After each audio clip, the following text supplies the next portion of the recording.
Love reptiles? Don't miss this. If you're passionate about reptiles, amphibians, and everything cold-blooded, Reptiles magazine is a must-have. Each issue is packed with expert care tips, stunning photography, and the latest news in the reptile world. Whether you're a seasoned herpetologist or just starting your reptile journey, this magazine has something for you. Subscribe today and stay informed on the best ways to care for your scaly friends. For only $14.99 a year, you can step outside your algorithm and get exposure to things that you wouldn't normally see or learn about. My family reads Reptiles magazine, and you should too. Visit subscribe.reptilesmagazine.com to get started.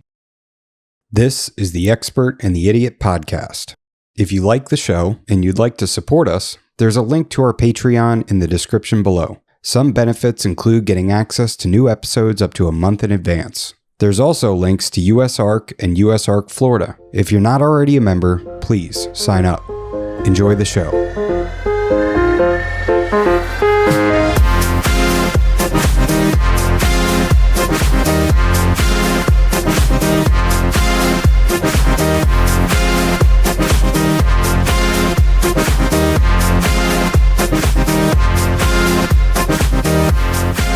All right, welcome to episode 54 of The Expert and the Idiot. Today I'm talking to Derek Roddy of Derek Roddy's Blackheaded Pythons. Derek, how you doing?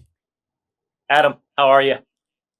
Good. I'm glad we finally made this happen. I got another fellow Floridian on, so that always makes me happy. Well, thanks for having me. Always fun to do these things, So talk some snake. Yeah.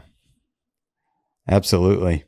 Yeah. So all right. So you got a ton of caging behind you. I mean, how many blackheaded pythons do you have? Oh man. So, all right. I'm crammed in this little space. My collection's kind of split between two different locations. So, I don't have much here in Florida, but for some reason, like the animals breed better here. So anything that I'm wanting to breed, I'll just kind of exchange out. And from year to year, just depending on what's going on. And yeah, I mean, there's even a level you can't see. I have to have a ladder in here.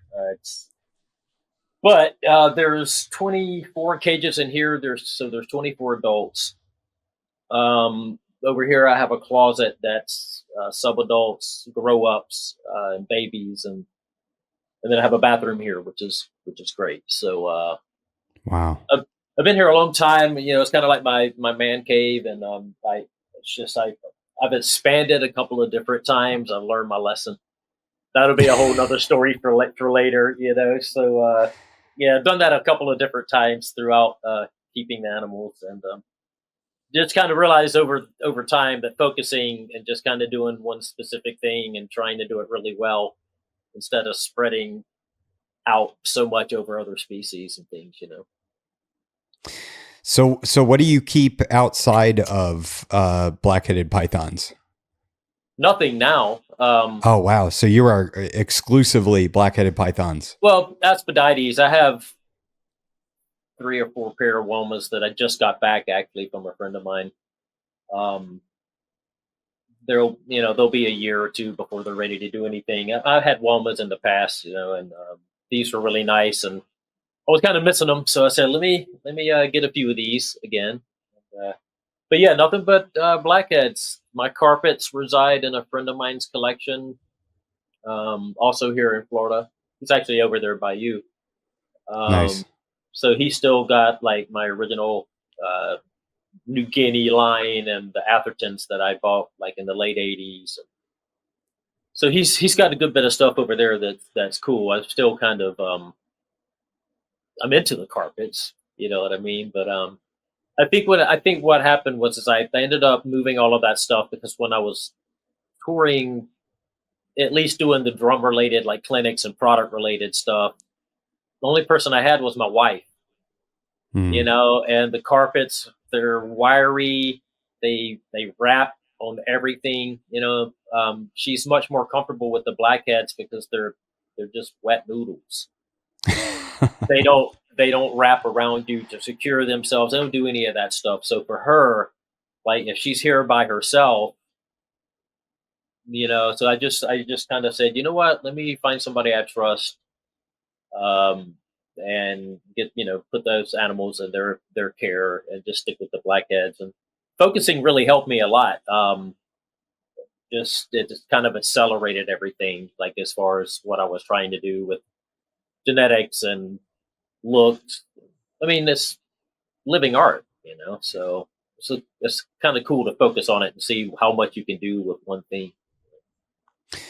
Do you have like the largest blackhead python in the country? I mean, that's so many animals. Collection, yeah. Well, I have twice this much up in South Carolina, so um, Wow. yeah, I just don't have the space down here. Yeah. And not every cage even has something in it right now either. So there's some empty Okay. cages here. But I've got some females that are getting ready to lay. I got a couple cutches on the ground now.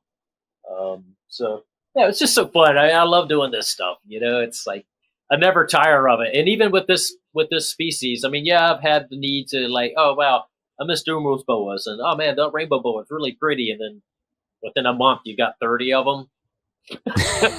you know what I mean? So again, I learned my lesson, and yeah, I just kind of like what I'm doing. And after all these years, I'm still just tickled to death with the species. I'm just as excited about it now as I was 20 plus years ago getting my first ones. So what's that like managing two collections in two different states? Having somebody you trust and that you've known for a very long time, you know, Yeah. that makes it, and I'm back and forth. I mean, not to get all personal and whatnot, but I lost my mom recently, a few years ago now, and my dad, he's having a hard time without her. So my brother and I Mm. have really been like double tasking, and he's up there, he's close, but so I've been spending a lot of time up there anyway, so that's good. So I'm I get sorry to to, hear that. no, hey, none of us are immune to that. It's like it's one thing I talk to people about, especially people my age and getting in their 50s. It's like nobody ever prepared you for that. There was no kind of class on it in high school, or no, nobody talked about it much. At least not in our circle of Bible Belt, Christian families and whatnot. um, Yeah.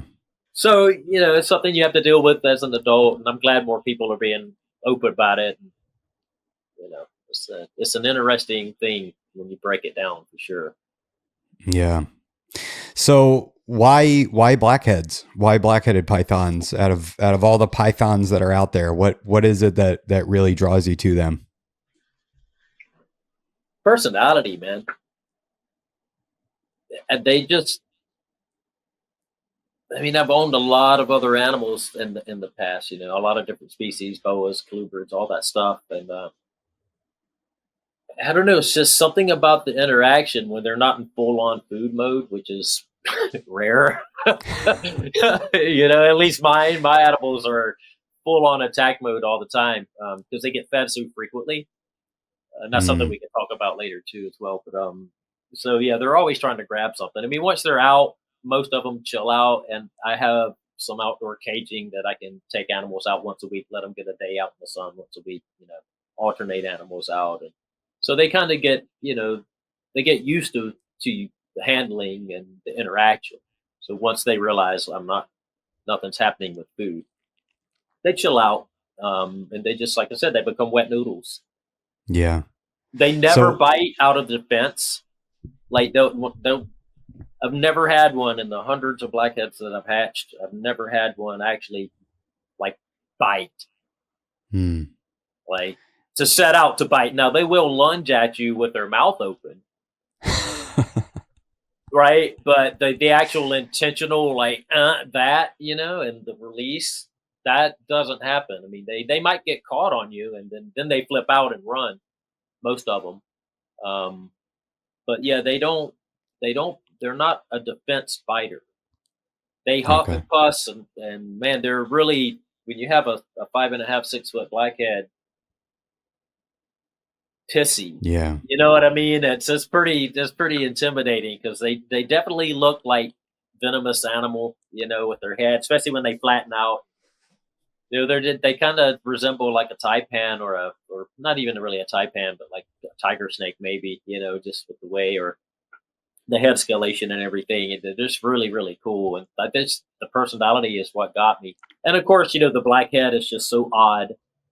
It's like very few animals in the animal kingdom that have that differential like that. I mean, they're birds and different things, but usually it's accustomed with other colors that go with it. So it's like the blackhead's interesting, especially when you get like the Yeah. ones that are like the super red, like the tangerine line that I have here, or hypo, whatever you want to call it. And then it's got that black head with like the real red orange bands. It's like this. It's so interesting looking. Yeah, they are. They're unlike most other snakes for sure. They definitely are are in a league of their own. They're more like an indigo. They're like Australian indigo snakes, really. I mean, when you think about it, some type of king snake, they have more of that. Even the scalation. I mean, if you take a picture of their head and like a Mexican black king or whatever, get real close up on it, or an indigo, get real close up on it, it's hard to distinguish them, from one another. Um, it's kind of interesting in that regard, I think. So when did you get into reptiles? What got you started with reptiles and drew my you into the hobby? my dad and where I lived, we had plenty of woods and ponds and things around us, streams, creeks, and all this stuff. So my dad was he was a foster for all animals. Anything injured in the road or anything that he found that was abandoned, like any of this kind of stuff, he just we had in the house. Everything from flying squirrels, foxes, ducks, owls, bobcats, Wow. squirrels, fox squirrels, bats. I mean, and of course snakes, all of that stuff. So, um, what really hooked me, I think, was there was an injured rat snake, black rat, I think, that had been hit, but just the tail end. So we took it in. I had a pretty bad open, like spinal wound, at the very end of the tail, past the vent. So we kind of patched that up and put it in a cage. And then a couple days later, there were eggs in there. Oh And wow. we thought that was like really neat. So kind of fostered her for a little bit, kept the eggs. Eggs ended up hatching, and we let everything go. And it fascinated me, And I just, once I got into high school, I had my own money. Then I started getting into stuff, starting with the berms and the African rocks and the retics, and the ball pythons, and the boas, all of that stuff. I got into carpets fairly early, actually. I was local to a guy named Randy McKnight, and he was like a jobber, but he did keep some nice animals. He had diamonds, he had diamond carpet crosses, um, Peruvian boas, emeralds, Dumos boas. He had a lot of stuff, berms. And he was a local guy, and his collection was really clean and meticulous. And I would, he kind of would have me over there, and I'd clean cages and just kind of listen to him talk, pick up information. He knew Hank Bolt, Gary Sipperly, and all these guys, Eugene. I think Keith McPeak knew Randy as well. But like I said, just kind of a jobber. He would go to shows, pick up animals, do the resale thing, But he did produce his own stuff. Um, Okay. and I remember seeing the carpets there, and this was probably 80, when I was in high school, 87, 88, somewhere in there. I bought my first pair of carpets from him in 88, and I still have that line, still to this day. Oh believe, wow. believe it or not. Yeah, it's kind of funny. So that's actually a miracle in and of itself. And remember, I told you about the guy that I trust. He had them for years and maintained them at his place. I got them back because I was touring a lot, and Yeah. by the time How do you I, balance that but with touring okay, and so my wife, that's I wouldn't have been able to do it without her at the time because I didn't have a whole lot of animals initially because I had kind of gotten out of everything to move to Florida to play in band, join Malevolent Creation. So I came down and started playing with these death metal bands, extreme metal bands, and I don't know. Sometime during the point when I was playing in one of these bands, Malevolent or Divine Empire, I got some carpets back from my friend there, and I just get pets, And then I had like a pair of them. kind of got back into them. I met my future wife at the time. And I ended up having an animal that had eggs, which was one of the Athertons, and we hatched those. She fell in love with it. She'd always been kind of fascinated by reptiles, but not really like into it. She was kind of afraid of them at the same time. So when I would leave and go, do tours or whatnot before we were like officially together, I lived with a friend of hers, and she would go in my room and just stare at the carpets that I had in there at the time, and so she was kind of fascinated by it. But if it wasn't for her, I'm not really like real deep into the local herp scene around. I kind of just, because I'm bouncing back and forth so much and leaving town, coming back, so it's like, it's hard to kind of maintain any consistency, like with shows or doing any of this kind of stuff. And I don't really produce enough animals to do anything like that. I mean, I did back in the day, but we had such a strong community of like forums and different things back then with Bush League and Morelia. And, there was a lot of stuff, King Snake even back then. So it's like you didn't really have to do much to get people interested. Yeah. It brought me back to today. I was looking for a price list, and it, anybody remember that? Oh, what is that? I can't quite see it. Reptile and Amphibian magazine. Oh yeah, nice. I mean, of course, everybody knows reptiles. Sure. Yeah. There were the European ones. This was a really good one. What's the title of that one? Reptilia. Nice. And then, of course, some people will remember that one too. Vivarium. Yep, Vivarium. But this is like the old school stuff. That's what we had before to find out anything about anything. Even shows were few and far between. Like we didn't have much of that. So I've kind of maintained that attitude and just kind of stayed to myself mostly, whether it be in Florida or in South Carolina. I float in, under everything really. So, I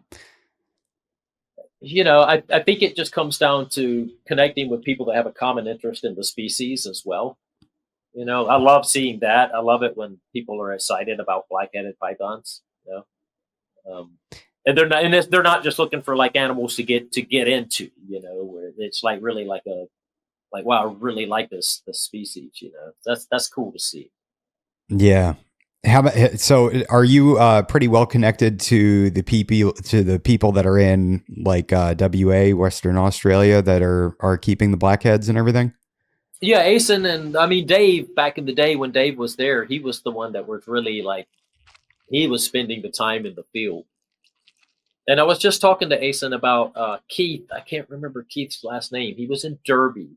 But he, in the early 2000s, he was like one of the first guys like keeping. So Western Australia is kind of, it's a real big area, and there's a lot of variants. And when people say Western blackheaded pythons, they automatically have like cook up this image, right?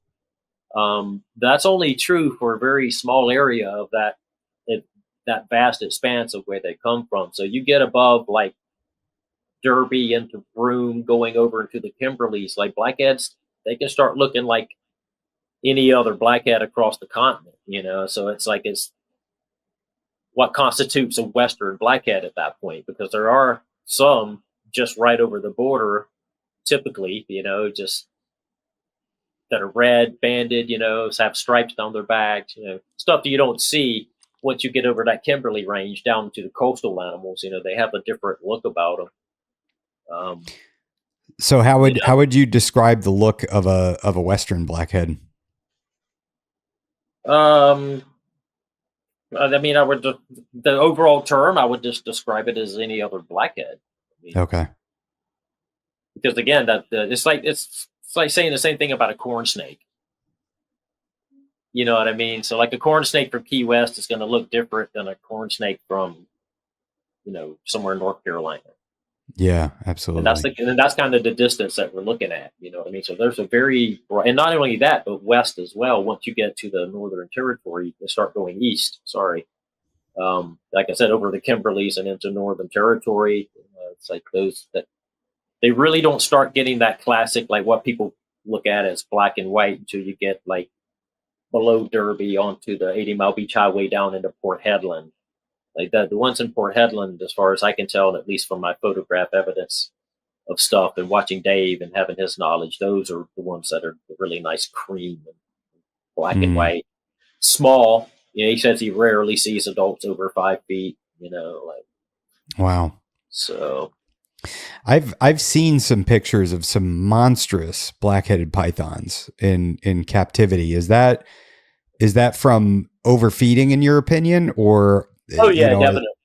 Okay. Because they're always hungry. You got to take into account this animal's natural habits. They're eating. They're eating from the gut load of their other animals, because the animals that they're eating have no fat.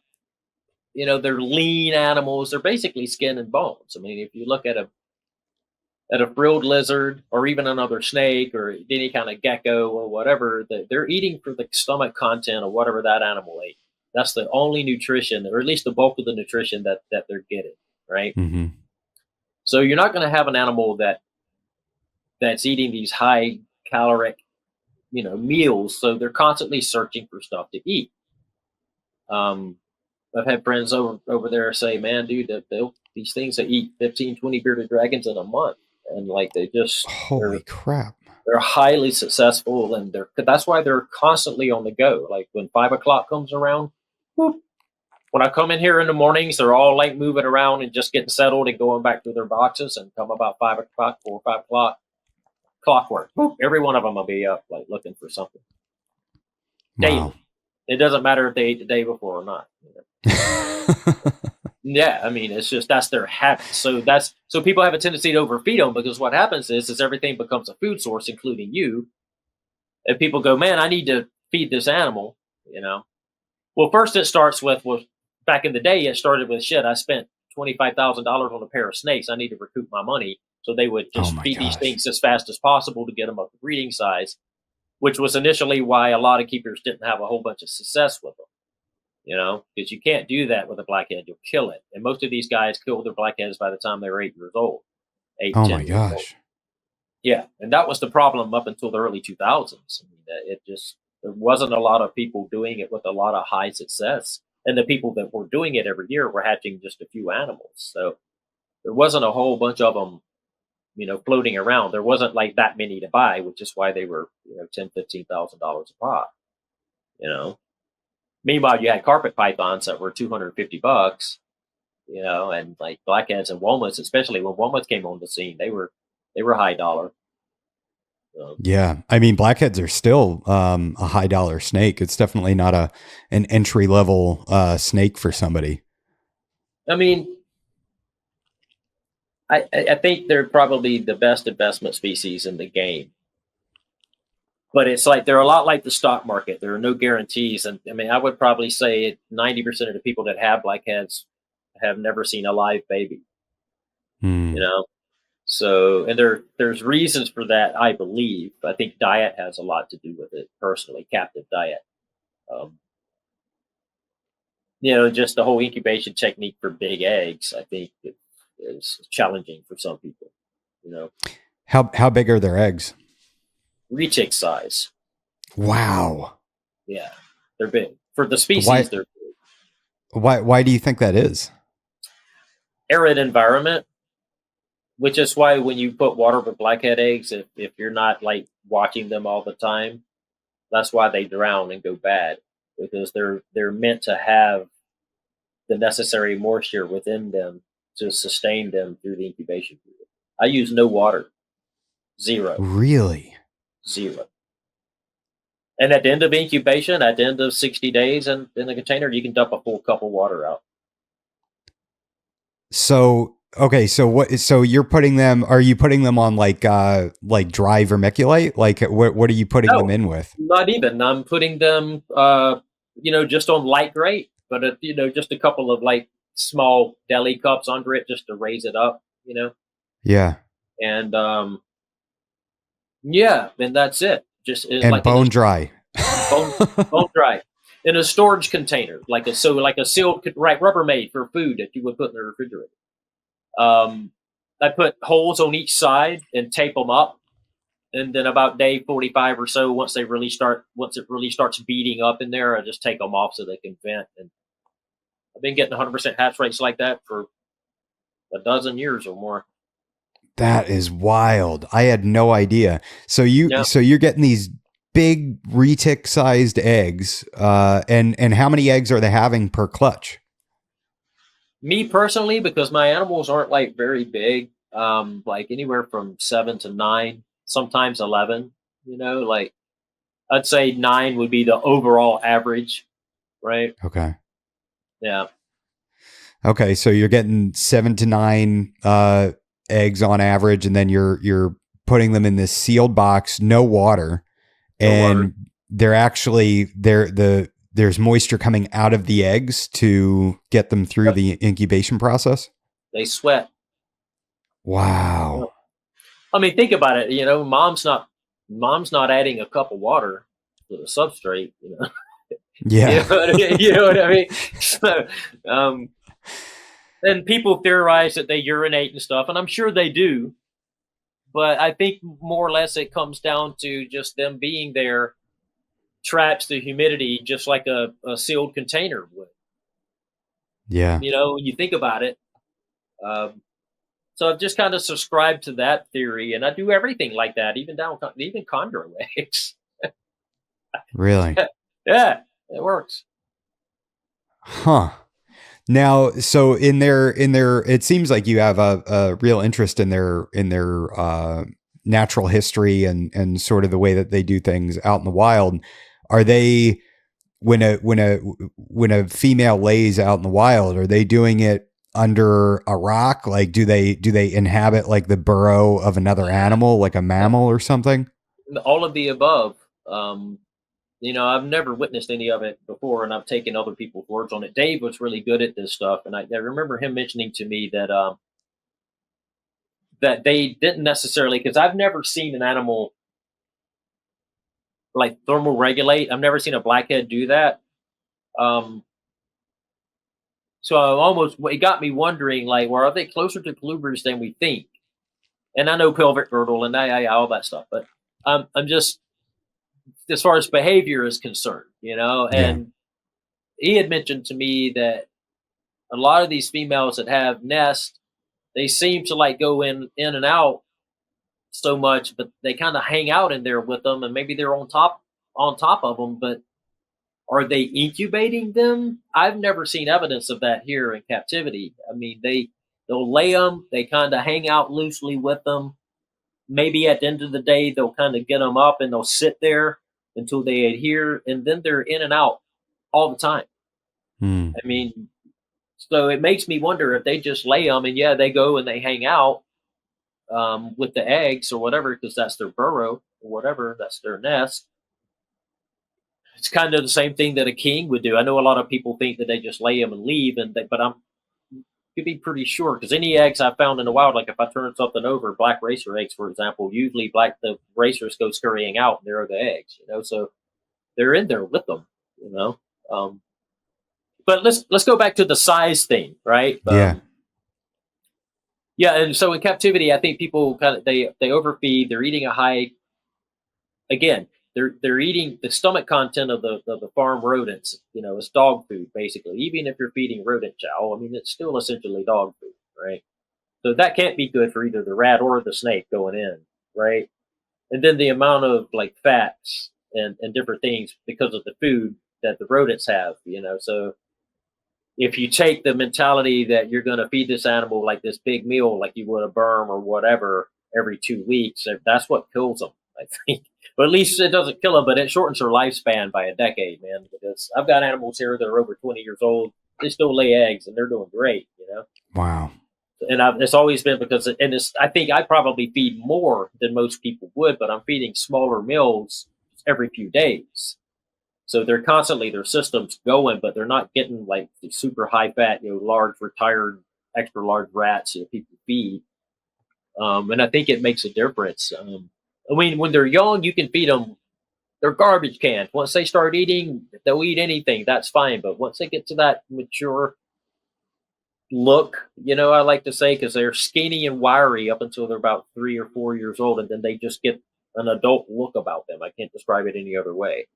But after that Okay. point, there's no reason to grow it from 6 feet to 10 feet. I mean, dude, I've seen, even in Australia, I've seen animals that were 11 feet and 6 inches wide, man. Like, Whoa.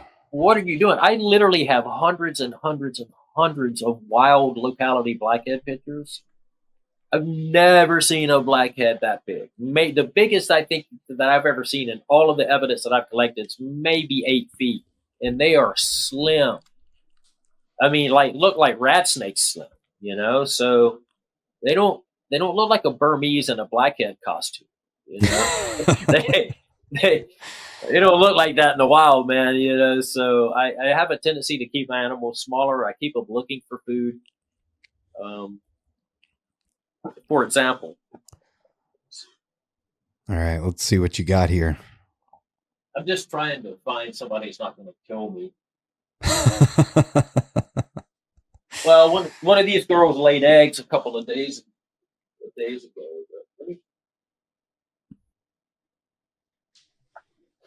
Hold on. Let me see. Now, if you're listening to this on Spotify, Derek is scaling a ladder right now to get up to an upper cage. The cages are stacked. Hey! All right, hold on. Oh boy, did you get bit?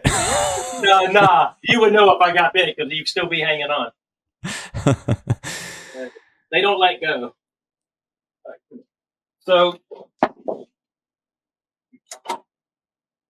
So this is a male Western. Wow. But that's an adult. This animal's 12 years old. I mean, that's a 12-year-old? Wow. Yeah. I mean, you're getting perspective there. Like if I hold him beside me. Yeah. That is beautiful. So if I mean, just what would you say? I mean, he's probably smaller, or you know, his diameter is smaller than that of a small Red Bull can, maybe about the same. Probably the small Coke can. Okay. You know, and he's 6 feet. You know. Now that is the smaller, like Western locale stuff. You know, coastal Western stuff, but. You know, some of them do get bigger. I have some that are like Doro down here. She's 7 feet. You know. Yeah. You know, there's some that are good size. Typically, the males get longer, and the females are like shorter and squattier. Mm-hmm. I've noticed. You know. Yeah, it's So I'm. So how are you feeding them? First of all, well, okay. So let's go back to day one, right? So you have a hatchling that comes out, a little neonate. How are you going to feed them? And are they easy to get started? Do they jump right onto rodents? Okay, so you have to assist feed them. Okay. There is no like, oh, I'm going to try this or try that. I mean, every one of us has done blackheads for 40 years, has tried that. It doesn't work. I don't know why that is. There's something about the captive environment, the incubation, something. They just do not have a food trigger response, and that would not happen in the wild. They die, you know, because they'll die in captivity if you don't feed it. Like 1 out of 100 will eat on its own. You know, Really. 1 out of 75. Maybe. Okay. And so typically what I do is I start with something small. Pinkies. I don't even wait for them to shed. I mean, like the day after they're kind of settled or whatnot, you know, they're individually and they've dried up a little bit and they're not yolky, any of that. I'll start with pinkies, mice, pinkies, small ones, a plastic spoon. And typically it can just touch their mouth and they'll kind of spoon in, thumb, whoop, pinky right in, set it down. They usually will eat it. Okay. But you have to do that for anywhere for 3 weeks to 4 months, you know. It just depends on the animals. The Westerns are notorious, man. They fight, and that's the thing. Once they shed, I try to do it early to get them used to it, because once they shed and they poop for the first time, they start getting aggro. So then they think they're fighting for their lives because you're restraining them and you're trying, you know what I mean? And the whole mindset changes. And once they go into that mindset, I don't even try anymore. all right, you're done for the day. Yeah. You know, like, and I'll just move on to the next one. That's why I've also learned my lesson about having more of these things than I can deal with per week. You get Yeah. 25 blackheads, 30 blackheads a year. That's kind of my limit nowadays, because that's a lot of time assist feeding animals, man. Because sometimes they don't eat the first time and you're doing it again. And like you're sitting there 20 minutes per animal average, or 10 minutes per animal average, let's say, so that ends up Okay. being a lot of minutes. Yeah. Yeah, for sure. So let me ask you this. What would happen if you took a baby and you tossed it in with like a morning gecko or something like that? Would they go for a lizard? Are they lizard feeders out in the wild? Yeah, they don't eat anything. Wow. I've had several people tell me that their favorite food is a woma, and I've tried womas. Oh my gosh. I've tried bearded dragons. I've tried frilled lizards. I've tried every gecko species known to man. I've tried dipping in chicken. I've tried chicken, quails. I mean, every other fish. They love fish. Once they're eating, man, these things go absolutely bonkers for fish. Huh. Fresh caught mullet, I'll go down over here to the ocean's like a mile away, so I'll just go and woo, cast net, boop, boop, boop, boop, bring some mullet, freeze them off. They love it. Wow. Absolutely love it. In fact, if you were to do like a mullet, a chick, and a rat, a lot of times they'll ignore the rat altogether. They'll just eat those two and be done. Wow, that's wild. But once you get them started, though, they're just If they're not eating, they're gonna die. okay. Seriously, Yeah. I mean, outside of breeding season, yeah. Once they're eating, they're fine. Another thing that wouldn't happen that we used to see in captivity, I don't see it so often. Every once in a while, I'll get a clutch that hatches with the real fat yolk. You know what I mean? Like with the bellies, like, and I've seen them like when I first started doing it, like they were so fat and bloated that they could barely crawl away. That wouldn't happen in the wild either. Hmm. You know what I mean? Something else I noticed. Okay, so carpet pythons, typically when one would pip, the next one would pip. We'd come back, there'd be like a dozen heads out. And then by the next day, they were all out, right? And gone. Blackheads, I've had clutches go like almost 2 weeks from the time the first one pipped and the last one pipped. Hmm. That wouldn't happen either, because by the time those last animals, like a predator would find those eggs and, coupled with the fact that if they hatched bloated like that and they couldn't get away, they couldn't get very far before they had to settle down somewhere, a parenti comes through there, that's done, and that's a lot of wasted effort. So there's definitely something we're missing, about it. Yeah, that's so many oddities there, huh? Yeah, I think it comes down to temperature. I mean, I've incubated these eggs as high as 92, and they've done well.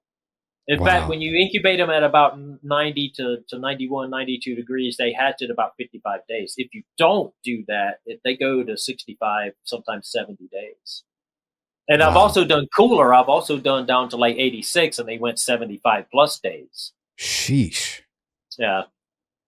But I think something about the high heat, because I have noticed. I had a new incubator now, but I had a homemade incubator that was kind of inconsistent, and I knew over the years to move the eggs around because it collected heat at the top, and I only had like X amount of room, so I would have to shift the egg boxes around, kind of play like Jenga with them, and move stuff around, and so I kind of learned over the years that the ones that were hatching at that 58-day mark, which was on like a fast incubation cycle for me, they would eat more readily. Like I didn't have to assist feed those babies very much. So now I've started incubating at like, on the high end of like that 90-degree mark, Okay. So I'm getting a little shorter incubation time, but my babies seem to be like the tangerine stuff. A lot of those animals will once or twice, and they're all like ready to go. And you can tell because when you go to assist them, they they almost try to like grab you before you get the pinky close to them. Like you can tell when they're ready. Like, oh, okay, you're ready to go. Then you can just leave it in there, and they'll just go over to it and eat it. They're good. Okay. So once you get them started and they're no longer assist fed and you're able to just go in there and drop in a pinky or a fuzzy, how often are you feeding them at that point? At that point, a good bit, like every few days. Okay. Like So said, like 5 to 7? I start that early, every 4 maybe. Okay. Every 4 days. Sometimes Wow. 3 days. Like if I feed stuff small meals where you like, ideally once a blackhead gets to maturity, I don't like to feed anything that you can see. Like that's kind Okay. of my rule. So I don't feed anything that I know that if it eats, I can see it. So all of the animals that are like egg laying adult animals that, so I would rather have that move through and give it something else and keep its system going. Because that's what they seem to like. Blackheads aren't ambush predators. They actively get out every day and start searching for food. So they're not just going to sit around and wait like a carpet or something, So the whole idea of giving them something like this massive meal and they're going to go somewhere and sit for a couple of weeks, blackheads don't do that. So I think that's what leads to a big problem with how in captivity they, the fatty liver disease thing or the inconsistencies with the clutches, early death, all of that kind of stuff, So they're very colubrid like. Very, very. Man. Yeah. That's bananas. And is this is it similar with womas or are they very different from womas? No, not at all. Womas seem to be a little more dopey. Blackhead, like I said before, like the personality of a blackhead's very. No, they can get food crazy and then spill the water bowl and try to grab everything, but what you're trying to get them to go for. Womas are just super derpy and they're just derp, like. But then like once they go into food response, same thing. They just spin over on themselves and do all of this nutty. Like, what are you doing? If you were doing that in the wild, like some hawk or some raptor would come by, like. Yeah. So, but I mean, imagine they're in burrows which is why they do this stuff because a lot of them probably are eating in burrows anyway. Blackheads, they're not very good constrictors. They kind of push stuff up against the corners more than anything. Huh. I mean, some of them get good coils, but it's more typical to have them like push up against bully something, So it sounds like they would probably be going between rocks, going under rocks, and finding lizards and things like that, and then just utilizing their environment to kind of trap the prey. Yep, in and out of burrows. I think they trap a lot of stuff in burrows. Maybe birds too, stuff like that. Maybe possible. Like ground birds, possible. I would imagine the bulk of their stuff are monitors and things like that. Yeah. Yeah, absolutely. They're probably tailing another predator because they really don't have any predators out, at least in Western Australia, except for a real big Parenti. But he was probably tailing another predator, and tailed it into a burrow, and then he went in there, and that kind of thing. I think happens a lot. Okay. And they feed on snakes too. Oh yeah. Wow. Yeah. So they'll just take whatever they can get. They'll eat anything. I had a customer call me. She was panicking. I'm like, "Are you okay? What's going on?" She says, "My blackhead's eating my hot dog." I said, "Excuse me?" And she said, "Seriously, ketchup, chili, mustard, relish, the whole thing." I was like, "You're joking, right?" She said, "No, what do I do?" I said, "Well, let him finish." I said, "What do you mean? Like, what do you do?" I said, "Well, at least get all that crap off of it if you can." You know what I mean? Like, what are you doing? She said, "He was out. The phone rang. I got up to go check something. I came back. He was eating my hot dog." Oh my gosh. Yep. Jeez. Well, maybe that's what you need to get them started on, Little Smokies. Dude, I tried after that. I did. Hit him with a Vienna sausage. Yeah. I got some all beef franks, cooked them real nice, cut it up, Tried that and the pork. I don't know. That's hilarious. Wow. That is wild. So okay, so you're feeding them every 3, 4, 5 days until what, like the first year when they're like a year old? Well, period. Oh, Yeah, really? yeah. I mean, they wouldn't like change their habits in the wild, you know. Okay, so you feed your adults the same way? Oh yeah. Okay, so the adults are eating. So you're That's why feeding. they're all crackheads. Okay. Because every time most of the time when the cage comes open, there's a rat hanging off a tongue, you know. So, Wow, that's so yeah, much work. yeah. Well, I'm here a lot, so I'm back and forth a lot. So. Wow. Okay, so you're feeding them sometimes twice a week, I guess, depending on how that schedule works out. And Yeah, but so the key for you is that they're eating small prey items. You're not, and so that's how you're controlling their weight and their body mass. right, exactly. Just Okay. I'm feeding them just above what they need as far as their intake, you know. Okay. So what's that look like? Like a small rat or a medium rat, depending? Yes, small, mediums, just depending. Yeah, yeah, yeah. Something Okay. that's like again, something that I can't see, and something the size of a small Coke can, or Okay. maybe a big one might be a regular Coke can, wrist Okay. size or something. Okay. That's kind of where I go for, and I have had ones that are bigger. I mean, I've had some animals that I got from other people that were 10 feet long, back in the early 2000s when I started getting Jeez. stuff. Yeah. And then, of course, those animals didn't live very long. They didn't produce very well. So, Okay. yeah, I learned my lesson with that too. Like every animal in here right now is an animal I produced. No kidding. Yep.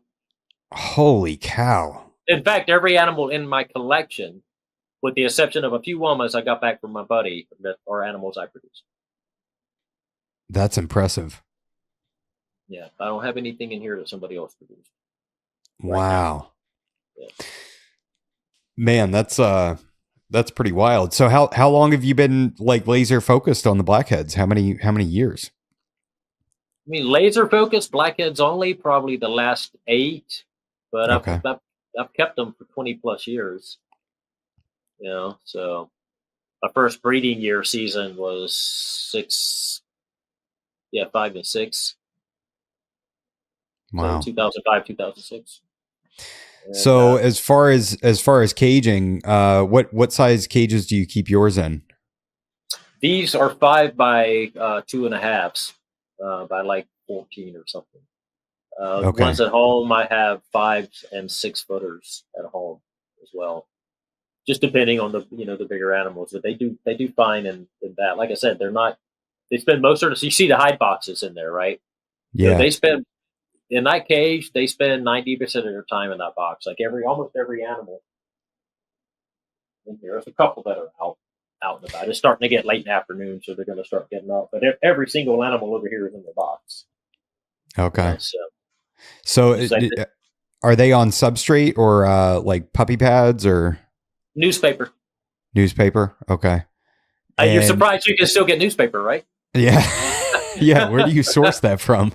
Dude, I asked everybody in town, and there's 2 guys that are next to me here. I asked them, I was like, if you know anybody gets newspaper, and both of them every week there's a stack.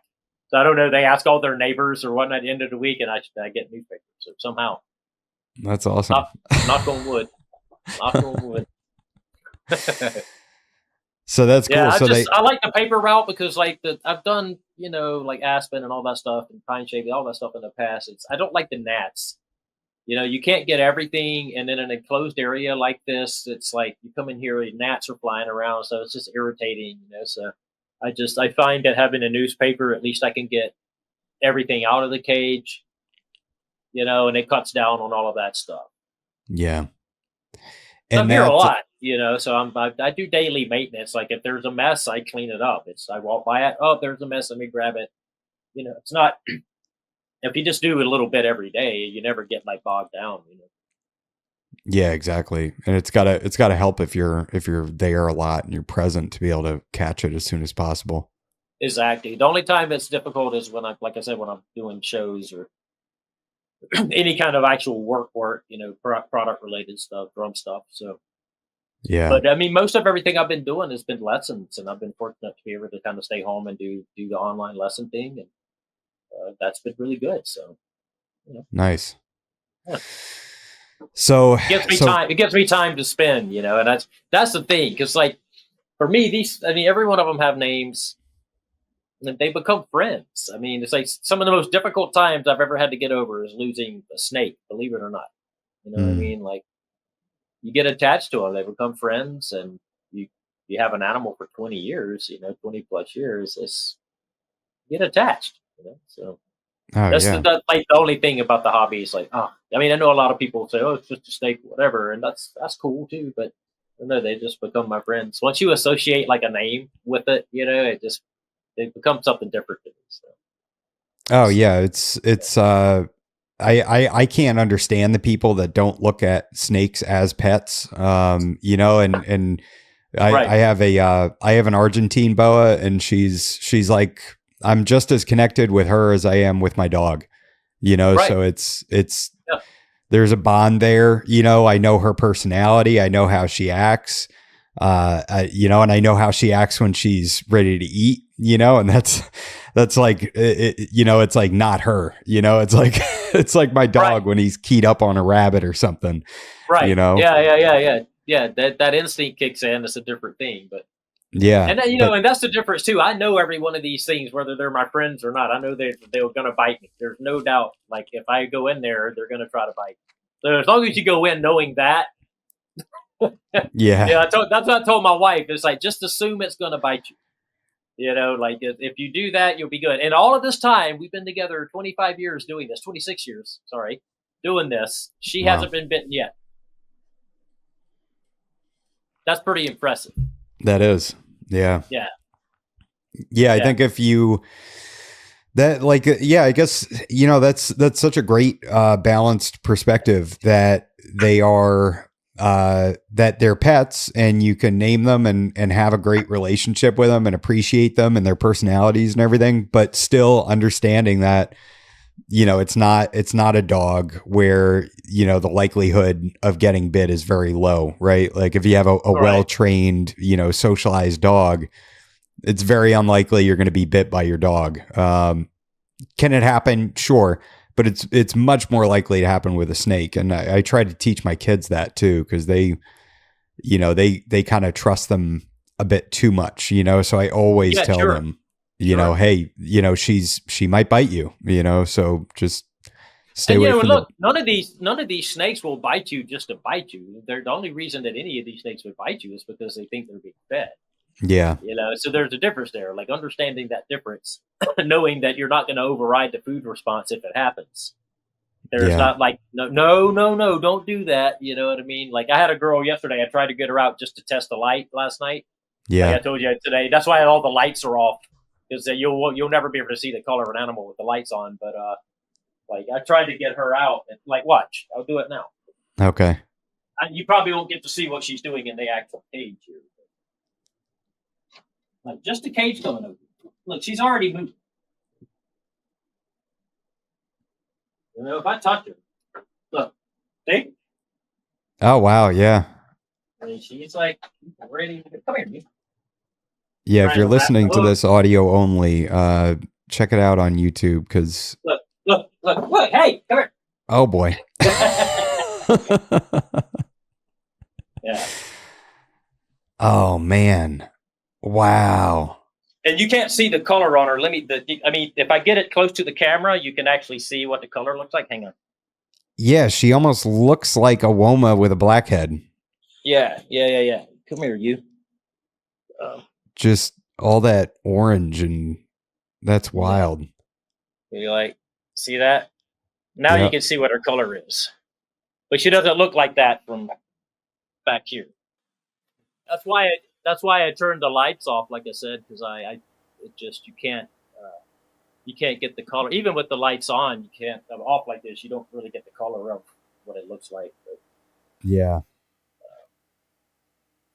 But like I said, every one of them, they come out swinging. There's bite first, ask questions later, kind of thing. And once they're out, they're holding them for a minute. They're like, all right. But then they do that silly king snake thing where they're like, they're out 10 minutes or so. And then the next thing is like this kind of thing, like the slow bite. Yeah. Yeah. So you got to watch that too. So it's like you can feel it in their body. They automatically go just tense up. So then okay, let me put this down. Yeah. I have a spotted python that does the same thing. It makes you wonder if it's just the Australian animals, if it's just they just have to constantly be searching for food, trying to assess, if something is edible. Look, it's hostile and constant, like we take for granted a lot of stuff, but man, I'd hate to have to, what they have to do just, for subsistence and water even. I mean, think about that, droughts and whatnot. You have to go days, sometimes weeks with no water. I mean, yeah. they find it from somewhere, they get it somehow. Yeah, it makes yeah, it's pretty wild. I mean, just what you told me about the eggs, that you're incubating those dry, and these animals have to be so self-reliant, because of where they're coming from. It's crazy. Yeah, I mean, like I said, I couldn't imagine big parentes and other monitor species, and just Yeah, couldn't imagine. It's got to be tough, Yeah. Now, do you happen to know if are they kind of like a king snake where they can square up with a venomous snake? I believe so. I know that there's a picture that I have in my files. I have so many pictures of blackheads and things that I take off eating a mulga. So Really? I would imagine, that they have to be adaptable to all of that stuff. If that's their food source, you would think they would have to be. Yeah. Huh. That's pretty interesting. Yeah. Yeah. Wow. Interesting stuff. They're such a cool species, they're so savage in that respect, and it's, like there hasn't been so much kind of studies done, particularly on the species. I kind of wrote it off a long time ago, which is why you still hear that they don't have heat pits and all this stuff. I mean, it's starting to change, but it's with the advent of the internet, people doing a little bit of, common thinking and common sense thinking about the animal. I mean, anybody that owns a blackhead will tell you that they go for heat sources. Yeah. I've had them grab coffee out of my hands. Probably half the reason that it ate that hot dog was because it was a heat source. Mm. And then you'll have people say, well, why do they need a pit? Because they eat cold-blooded animals. Yeah, but cold-blooded animals aren't cold. Yeah. Like you can tempt on a bearded dragon in the sun over there, and it just goes into a burrow and the thing's 100 degrees. Yeah. You know what I mean? So, I think that, there's just so little information out there about not just Aspidites, but just all the species, Yeah. Yeah. So do they have heat pits? Do they not have heat pits? They have a heat pit. Okay. Where is that? It's under the rostral. Okay. Right there. It looks like a banana. It's like banana shape. So right on kind of the top lip area? Under. Yeah. Oh, okay. Wow. So it doesn't get like sand and shit in it. You know what I mean? Like, it's not like on the sides like a carpet. Yeah. They have theorized that they actually do have the heat sensors. They just don't have the open surface that they can detect. Most reptiles can, from what I understand. Wow. It makes you wonder what they even see, like how are they, how do they get a full picture of their environment? I know that their eyesight is good. I mean, like just coming in here and doing routine maintenance. So like every time I come in here, it's not like I'm slamming a bunch of doors or whatnot. I come in, I kind of do my thing on the computer, catch up on kind of daily work or whatever. And they know that I'm here. Like they'll get up and they'll come out and they will definitely like look. You can tell that they're looking and they see what's going on. Wow. That goes back to one of those personality things. Yeah. So walk me through breeding them. How do you are your animals localities, or are they certain lines? Like are there certain color characteristics that you pair up to try to get an end result? Yeah, all of the above. There's very, very few like locality things here, unfortunately. Yeah. Just during the time period when it was beneficial to do such things, very few people, there were very few animals brought in, number one. There were very few people that had success with them, number two. And then outside of that, they were expensive. So a lot of people would get, the better looking, like, quote, Western or whatever, and then they would breed it to every female they could find, and so stuff got mixed up right off the bat, but there are certain zoo lines that, thank God, 20 years ago, I put effort into trying to search some of this stuff, because I have a couple of things here that are oddities and obscurities. In fact, I have a female here that's the last of the line. And Really? she laid an infertile clutch for me this year, and I was so disappointed, because she's getting old. She's 13 this year, I think. Mm. So, and that line it's been a pain in the rear end since I got them in the mid 2000s and started trying to work with them. I've hatched only a handful of animals, and that's been over a 20-year period. I had one get a tumor, and die on me, a female. I've been male heavy, so there are a couple of males out there floating around that I've produced. But, in the collection, of course, they're not going anywhere. And last year I got a clutch from. Last year I got a clutch from her, and they were all males. Oh, jeez. Yeah. So, man, I've got my fingers crossed for her. This other line of zoo documented animals that came through Tom Schultz that Dick Gergen got his hands on. I think they did a trade with Sanzinio with the Perth Zoo. I've got the email somewhere that documents all of it or whatnot, but and there's even CITES paperwork that showed them coming in that year. Wow. That line has been pretty consistent and pretty good for me as far as like breeding and stuff. There's been a lot of cool things that have kind of popped out of it as well, kind of oscillated looking things, and that's pretty neat. Some xanthics that popped out. So that's been a pretty consistent line, but they're from a different area from what I can determine from the zoo, which that would put them like in the northern end of that 80-mile beach highway. So they kind of have more variation. Some of them kind of have that black and white look, but mostly they kind of have like a yellowish ground color with like cream or like coffee colored bands, Mm-hmm. Super clean. Like, that's the one thing I like about them. I don't even know if you could see that girl right there. This camera is mounted, so I can't really move it. Yeah. They're just super clean, and they seem to clean up everything. So I've kind of used the males from that line to clean a lot of the other stuff up that I've been tinkering with.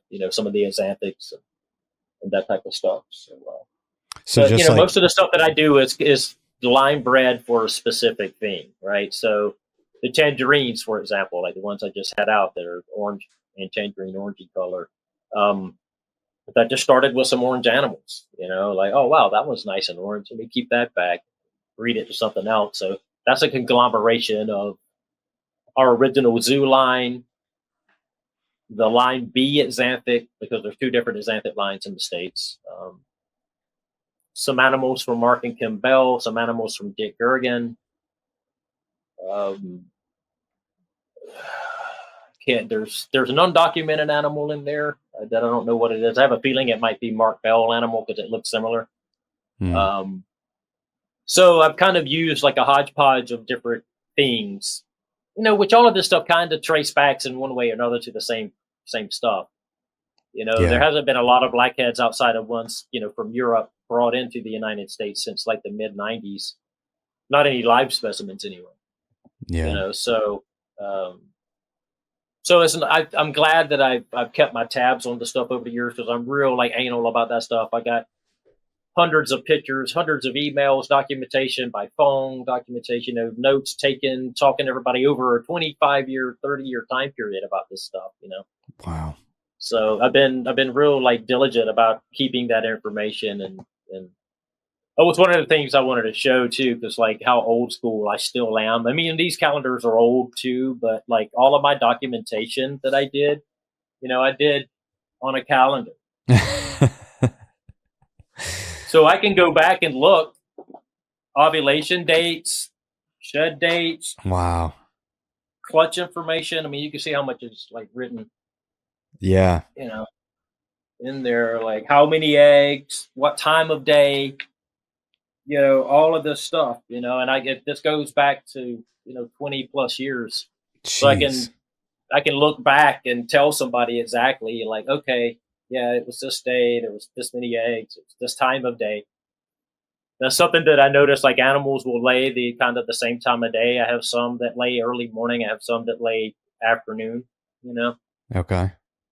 so and they always kind of typically seem to be one or the other and be consistent with that, which is neat. Now, how are you cycling them to get them ready to breed? Are you dropping your temps? Are you changing the like how you feed them? Like what do you use to try to trigger them? Okay, so remember how I said that like, they breed better down here. So this particular room, although it's climate controlled, it's not sealed climate controlled Mm, necessarily. So if the temperature drops outside because it's a cement building, it drops inside, regardless of what happens with the AC or whatever. yeah. I keep it about room temperature 77, 76 degrees in here for Floridians. That's like pretty average.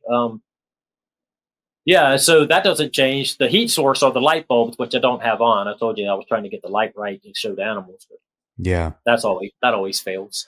But the lights are on, and the only thing that I change are the light cycle.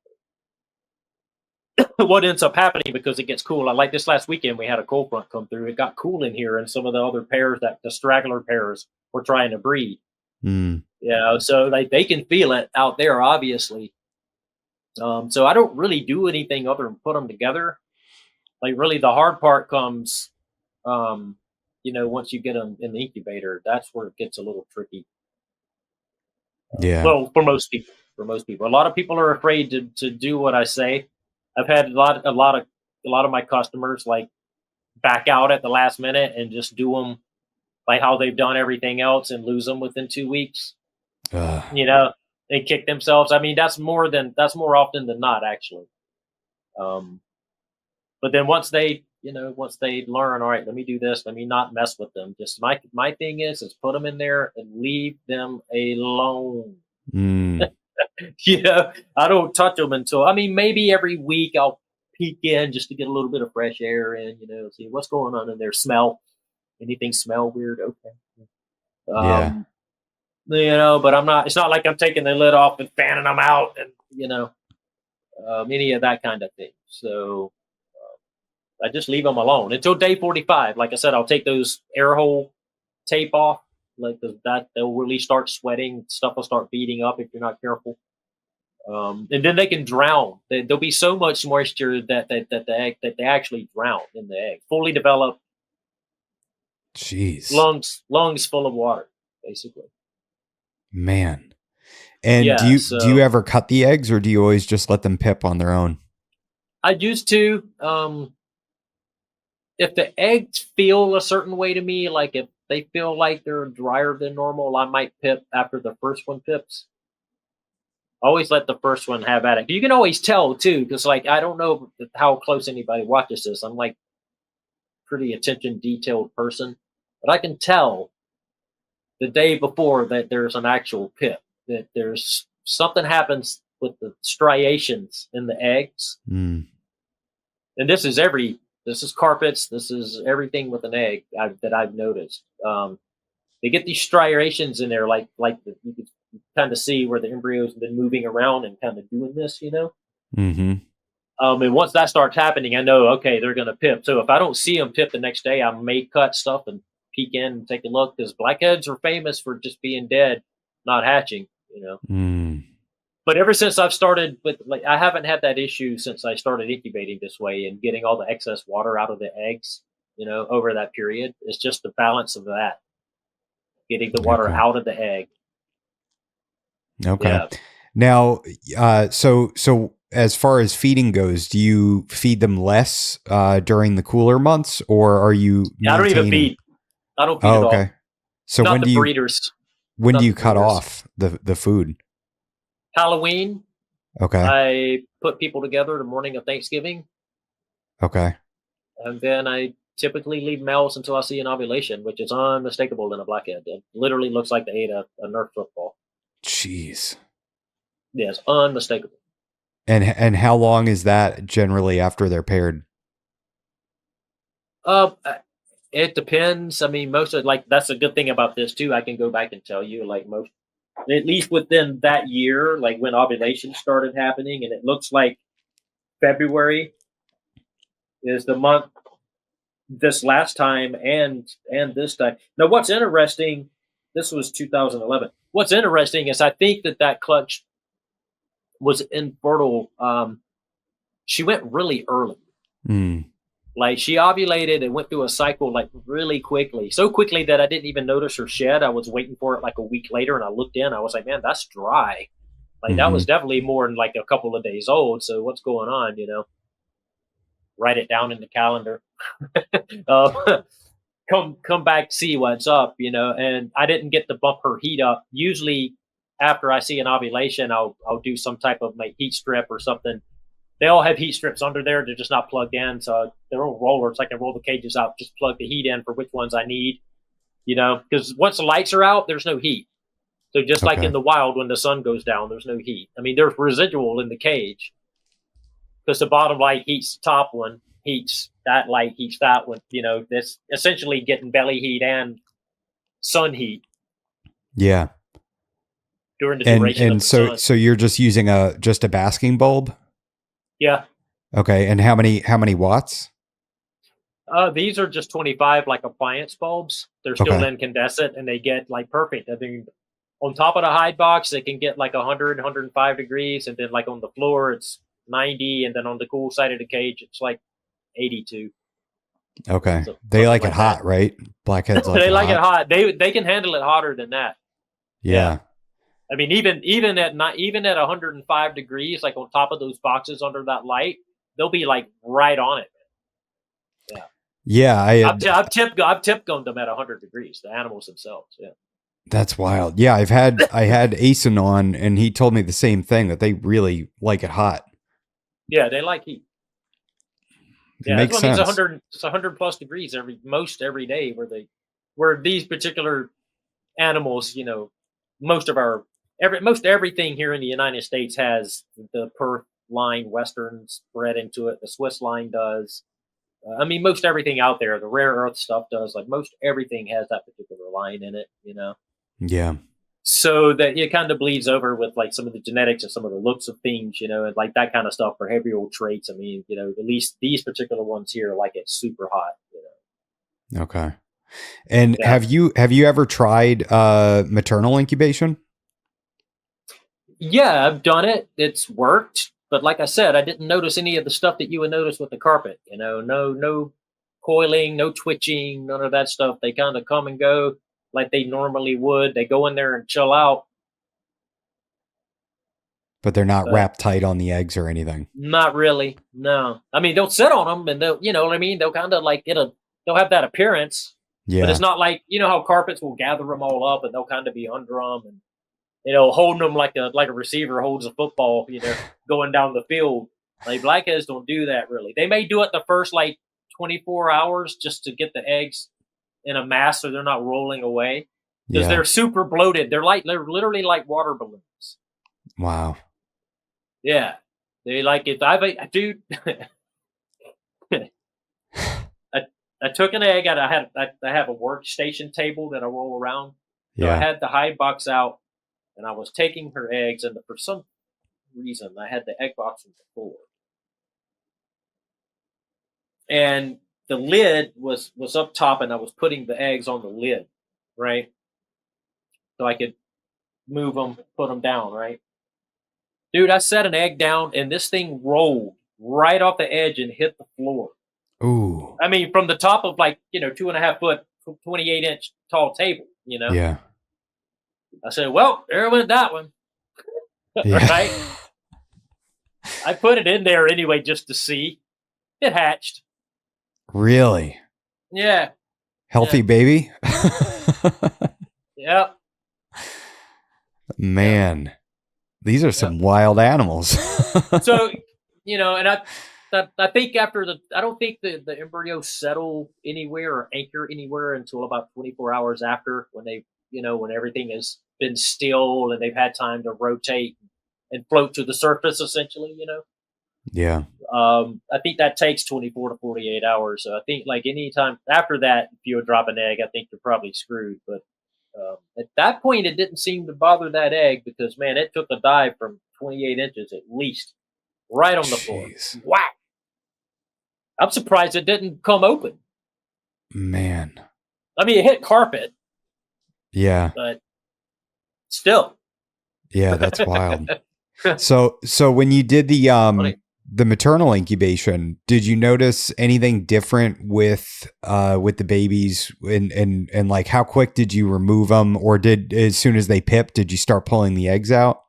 Okay, so I got panicked because of her behavior. Mm. Because as she was coming and going, those eggs were getting pretty beat up. Mm. So I ended up taking them and putting them in the incubator. They hatched. They were fine, but I kind of punked out at the last minute. I think they probably would have gone. Yeah. I think that particular time too, I was getting ready to leave to do some work somewhere. So that sometimes is a factor as well. Like I've tried to do it multiple times, and then I'm like, "Fuck, I'm gonna be leaving." Like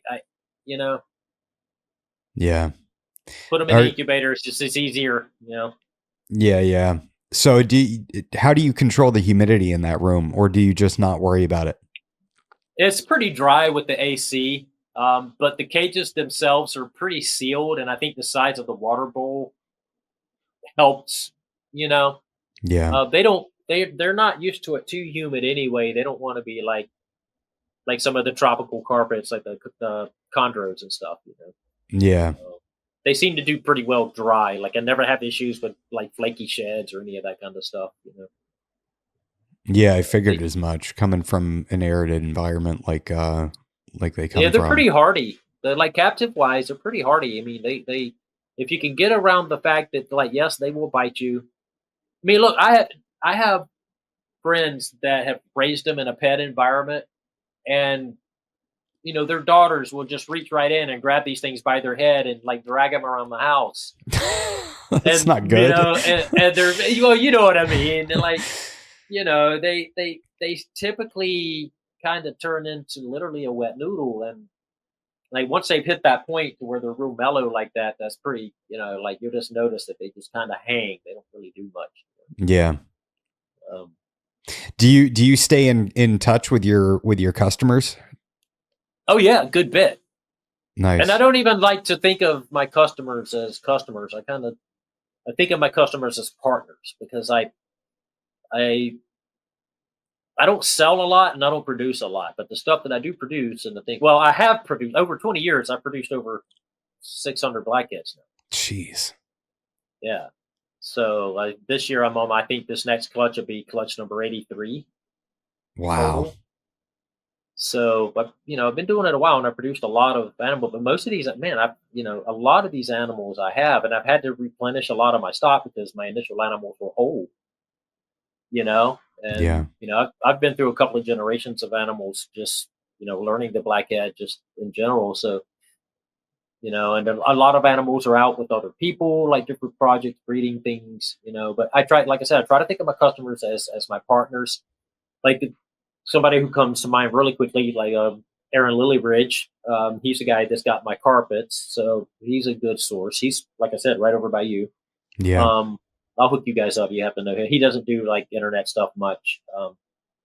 And then outside of him, there's Joseph Carlton out in Arizona. He's his animals produce better yellows than the animals that I kept back to produce yellows.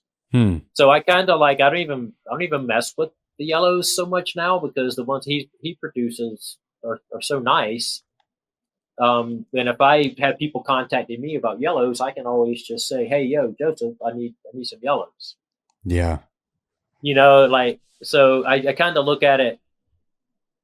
I kind of approach all my customers like that, try to include them in on things, once they get going, once they learn how to do it, especially with things like the tigers. Like I haven't I've only sold a couple of tigers. There's not very many of them in people's collections.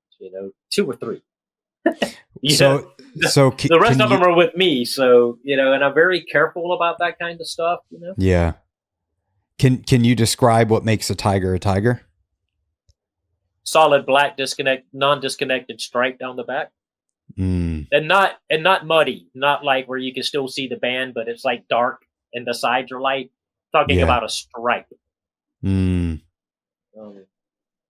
This is another snake that's going to eat me, but I'll show you.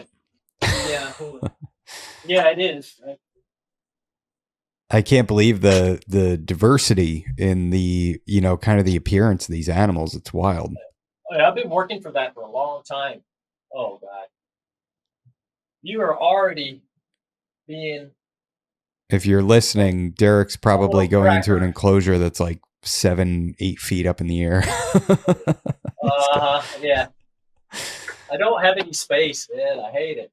I did at one point in time, but then things just became unmanageable. Hey, good grief! God, she's false. All right, so. Oh my gosh! Wow. Solid black stripe. That's incredible. Yeah, that's nuts. Jeez, what a variety in the appearance. Yeah, cool, right? Jeez. This is just one that look. She's fighting it. Look at this. Fighting it. She let go. Oh, look, see. Oh wow. Yep. So she's trying to eat herself a snake hook right now. She's trying to eat a snake hook. Look at this. Yeah. Yeah. That's hilarious. Yeah, look at her. Yep, she's on there. What are you doing? You'd think that you never feed these poor things. they see, that's the problem. They eat all the dang time. So yeah, and that's last year's baby, by the way. So it's already 2.5 feet. Man. Yeah, just me touching that thing.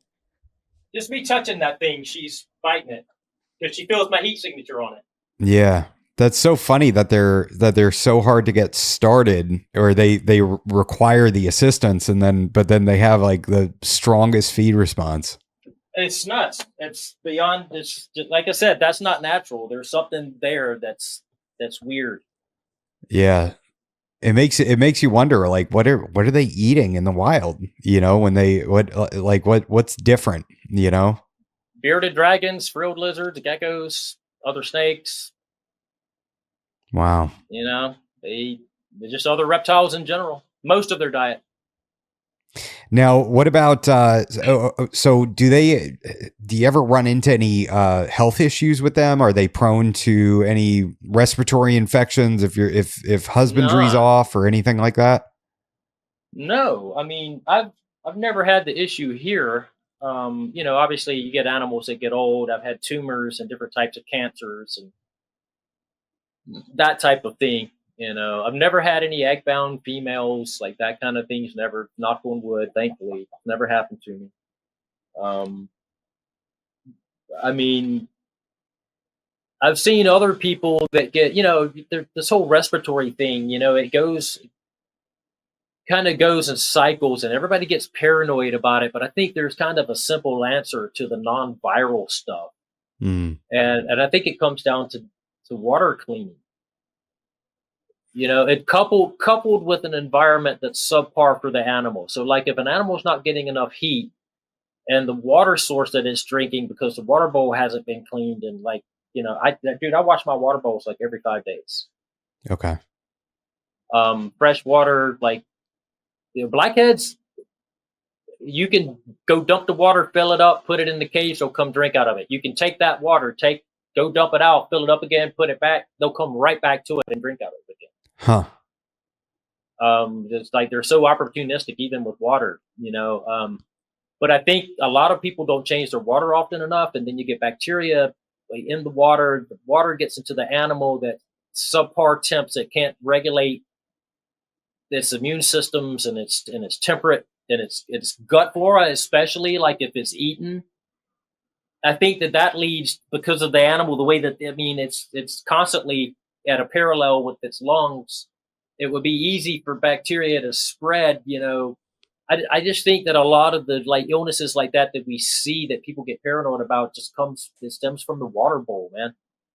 I mean, call me crazy, but it's like people, you know what I mean? Like people get sick drinking stale water, like it's not a good thing for an animal. So if you're not changing out your water all the time and giving fresh opportunity for fresh water, especially for a species like this that drinks all the time. I mean, like anytime you give it water, it goes to it. Fresh water, yes, please. Wow. So you're doing so you change your waters out every 5 days? Oh yeah. Well, I clean them every 5 days or so, 5 to 7 days, just depending. But I dump them out like every 2 days and refill them. Keep them fresh. It just takes a second. I can run through here, just the bathroom's right there. Dump it out, fill them up, right back. I've got all their names written on the bottom of their own corresponding water bowl, so I know what goes where, and so I kind of detailed with that kind of stuff. So. Nice. Yeah, I just got an RO system put in under my counter specifically to step up my water quality game. Get the snakes, better water. I'm on well water, so I wanted to make sure that they're getting good water, and also it makes it so I don't have to buy bottled water because I sometimes I have some enclosures that I missed, and when I missed, I want it to be quality water that I'm because it's in an aerosol form and it's going through the air and the animals are breathing it in. So like you said, the quality of the water, I want it to be the highest quality water I can have. Right. Well, everybody is like emptied a water bowl and felt that it was slimy, Oh, yeah. So that, that's what I try to avoid. I try to avoid that slime because that, I believe, leads to respiratory issues in reptiles. Personally. Interesting. Yeah. Well, and so do you run a humidifier in that room or do you just leave it just the way it is and they're just solid? No. Like I said, the cages are solid enough. They only have a few air holes in the back, to vent out. And then, of course, between the glass itself. But I don't need to. It stays pretty humid, especially in their hide boxes. Okay. So because they're in there and they're under the light bulb. I mean, snakes sweat. They do. Huh. Like if you have one sitting in your lap for a while, like you can tell you're both sweating. You know what I mean? So that will create in that box. It creates enough of a differential in humidity where I don't think for the blackheads at least it doesn't matter. Like Hallie, my wife, she's for years she's a chondro nut, and she's on and off with it. She'll have chondros for a little while, raise them, have a clutch, hatch them, get them off feeding, give them away. Like she's funny like that. She don't, but she hasn't done them in a while. But like the chondros, that's another thing. You want to kind of keep them somewhere a little more humid for sure. Yeah. Do you put anything in their hide box or is it just a box? Newspaper box. This time of year, like the girls that are going to lay, they have spag moss. Okay. But once they lay, I dump it out, clean the box, put newspaper back in it. It doesn't seem to deter them either way. I put the entries on the top too, so I've got like 28 quart or 32 quart sweater boxes. Yeah. With holes just in the top of the lid. Okay. They like going down, and I've noticed like they seem to want to go down more than they do in. Interesting. Like they're going down into a burrow or something. Yeah, exactly. Yeah. Okay. Seems to work. Yeah, they like it. They like it like that. I mean, that's like I said, it's like most every one of these are in their boxes. Speaking of how, here's somebody that's out. Let me show you this one. So I just showed you the tiger, right? Yeah, the tiger is incredible. That's pretty cool. This is an axanthic that's got the tiger trait, but it also has what the guys at Troy and Denver in Australia were calling the traits of a bareback or ladderback, right? Okay. So it's got the stripe, but it's got like this ladder pattern down the back. It's pretty neat. Are you gonna be cooperative? No. All right, where's my hook? They all come out at you. Yeah, I mean, it's like there's no questioning whether they will or won't bite. Like I said, once they're out, they're okay. Yeah, then they just try to eat the snake hook. Yeah. Oh man, that's nice too. Wow. And so this one's axanthic? This is an axanthic, yes. Wow. You can tell it's got no yellows in it at all. Bring it up here. Yeah, that's incredible. But yeah, the back is what's neat. Yeah, it's like white spots going down his back. Yeah. That's super cool. He's cool. So he's been a good breeder for me. He's been pretty good with the axanthics lately. I've been trying to hit the tiger axanthic. I've been trying for that for years. Oh, really? Yeah, I just haven't hit the odds yet. That is honestly, that's like three traits right there, with the tiger being in it, and then having the axanthic, and then that ladder pattern as well. And you said that you've never had any issues with egg binding? Not personally, no. Wow.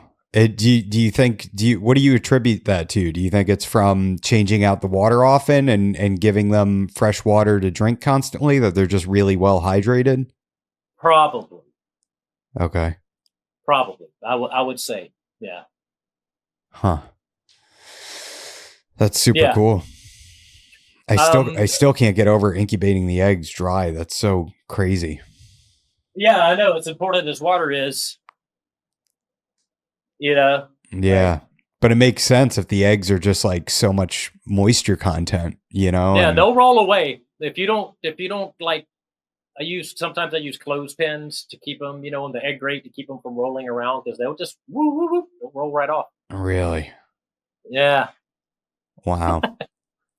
Now, you mentioned before that you'll kind of rotate taking them outside and letting them stay in an outdoor enclosure. Yep.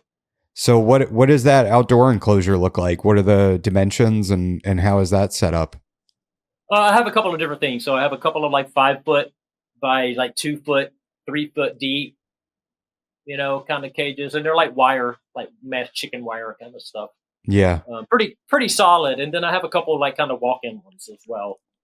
But I can have like, 5, 6 animals out there at a time, have them kind of, and feel secure. Like it's nice, secure place that they can kind of chill and then hang out. I have this ultimate idea for a snake room if I ever get a chance to get settled. Like my wife and I have been talking about, since our parents are getting older, like maybe getting a compound somewhere like North Florida. We're divided between South Carolina here. I like the weather down here better, so we're kind of thinking about maybe doing a compound kind of thing. And if that happens, I'd like to build a snake room that had cages. Each cage had direct access to outside. Whoa. Like a screen cage, right through the concrete. Wow. So they could decide where they wanted to be, like if they wanted to be out there getting sun, doing their thing, come in, security at night, security for predators, whatever, I would like to be able to see how they would interact, just keep pairs like that. Yeah. How is their behavior when they're outside? Even like you said that you have like a walk-in enclosure. So do they have access to just like soil and grass that they can cruise around on? Yeah. I mean, they mostly spend time on the wire shelves, those cages, at least. They kind of stay about waist level, really. So it's like I don't really notice like too much difference between them. And like during the day, even if it's sleepy time, even if they're out there in the day, they're sleepy time. Huh. They definitely have a clock. They'll definitely hit that time period where they're like, all right, it's time to get up and do our thing. Yeah. And do you leave them out there all night? Yeah. Oh, okay, so I don't leave them out overnight. No, I bring them in during the day. Yeah. Okay. Yeah. But dude, raccoons, they're smart. Yeah. Oh man. I know. So they all come in. I mean, I watch them heavily too. I'd never put them out there and I'd leave or say anything like that. I'm always here with them. Yeah. If I'm doing that, so. That's got to be beneficial for them to get the sun, to get the natural sun and get that heat and the UV exposure and everything. I'm sure it's got to do something good for them. You would think. I mean, that's their natural environment after all. I mean, yeah. You know what I mean? So I would imagine that it's got to be at least somewhat beneficial. Yeah, absolutely. All right, man. Well, is there anything else you want to touch on? Anything we haven't covered? Um, I mean, other than we talked about some of the line breeding stuff, but we didn't really talk about, the established morphs, what were out there with blackheads. As far as the different lines of xanthics and the albino lines and, the color changers and the stuff that we know about that's kind of out there. And so the possibility of them look pretty bright, Um, I didn't know that there's albino blackheads. well, you didn't know about it because the first ones were hatched, I think, in 2004 or 5, at least publicly. But nobody's been able to get them established. They hatch and they die. Mm. There's been a few that have made it like to young adulthood, like probably less than 3 or 5 of them that have made it to young adulthood. And I don't know of any that are over 5 or 6 years old that are alive. So wow. That's a bummer. Yeah, that's a bummer. But we do have the xanthics. There's 2 different lines that aren't compatible. And then, there's the tiger animals, there's the tangerines. Like the tangerines, I kind of consider more of a line bred thing. But at the same time,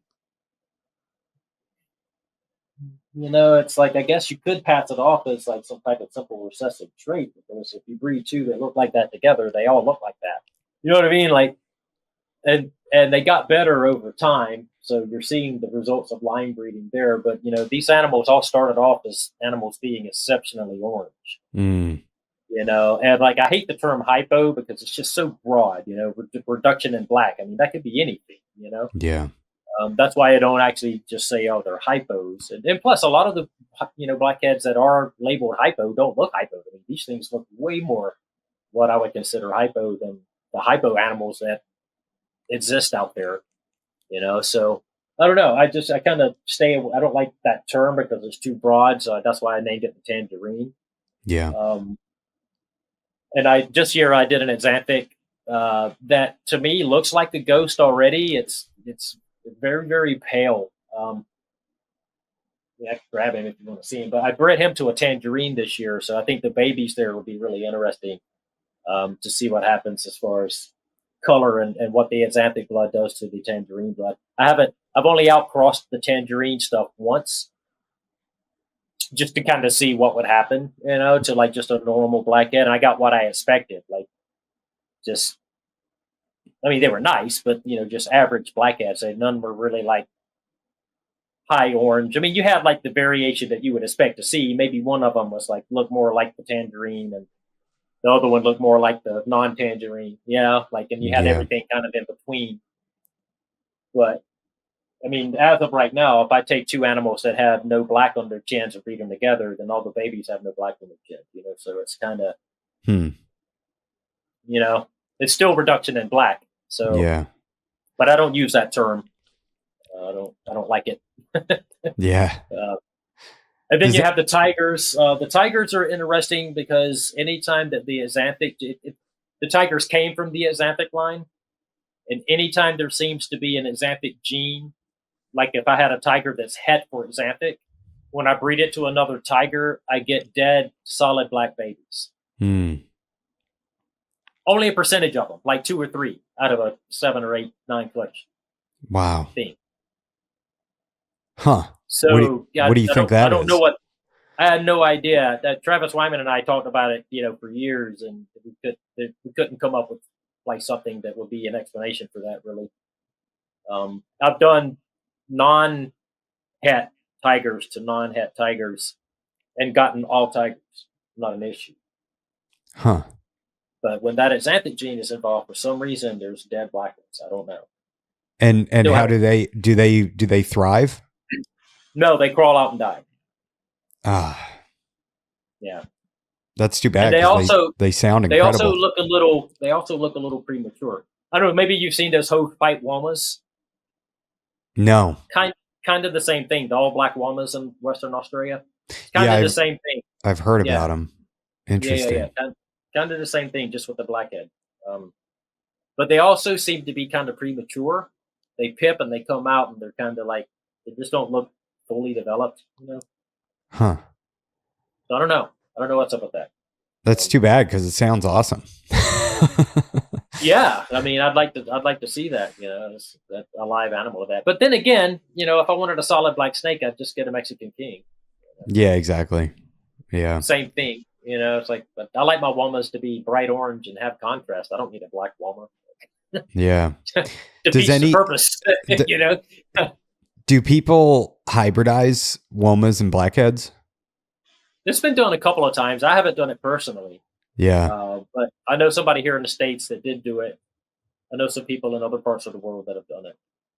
I haven't done it personally, no. Does it what does the offspring look like? Muddy Womas. Oh, well, that's not good.